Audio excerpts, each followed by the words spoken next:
Jacob also went on his way, and the angels of God met him. When Jacob saw them, he said, "This is the camp of God." So he named that place Mahanaim. Jacob sent messengers ahead of him to his brother Esau in the land of Seir, the country of Edom. He instructed them, "This is what you are to say to my master Esau. Your servant Jacob says, I have been staying with Laban and have remained there till now. I have cattle and donkeys, sheep and goats, men servants and maid servants. Now I am sending this message to my Lord that I may find favor in your eyes." When the messengers returned to Jacob, they said, "We went to your brother Esau, and now he is coming to meet you, and 400 men are with him." In great fear and distress, Jacob divided the people who were with him into two groups, and the flocks and herds and camels as well. He thought, "If Esau comes and attacks one group, the group that is left may escape." Then Jacob prayed, "O God of my father Abraham, God of my father Isaac, O Lord, who said to me, 'Go back to your country and your relatives, and I will make you prosper,' I am unworthy of all the kindness and faithfulness you have shown your servant. I had only my staff when I crossed this Jordan, but now I have become two groups. Save me, I pray, from the hand of my brother Esau. For I am afraid he will come and attack me, and also the mothers with their children. But you have said, I will surely make you prosper, and will make your descendants like the sand of the sea, which cannot be counted." He spent the night there, and from what he had with him, he selected a gift for his brother Esau: 200 female goats, and 20 male goats, 200 ewes, and 20 rams, 30 female camels with their young, 40 cows, and 10 bulls, and 20 female donkeys, and 10 male donkeys.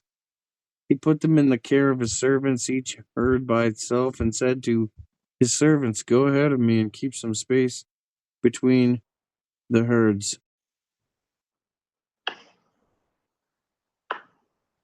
And he commanded the first one, saying, "When Isaiah my brother meets you and asks you, saying, 'To whom do you belong, and where are you going? Whose are these in front of you?' Then you shall say, 'They are your servant Jacob's. It is present sent to my lord Isaiah, and behold, he also is behind us.' So he commanded the second, the third, and all who followed the the drove, saying, 'In this manner you shall speak to Isaiah when you find him, and also say, Behold, your servant Jacob is behind us. For he said, I will appease him with the present that does before me, and afterward I will see his face. Perhaps he will accept me.' So the present went on over before him, but he himself lodged that night in the camp. Wrestling the God. And he arose that night and took his two wives, his two female servants, and his 11 sons, and crossed the ford of Jabbok. He took them, sent them over the brook, and sent over what he had. Then Jacob was left alone, and a man wrestled with him until the breaking up breaking of day. Now when he saw he did not privilege against him. He touched Okay, be safe out there, okay?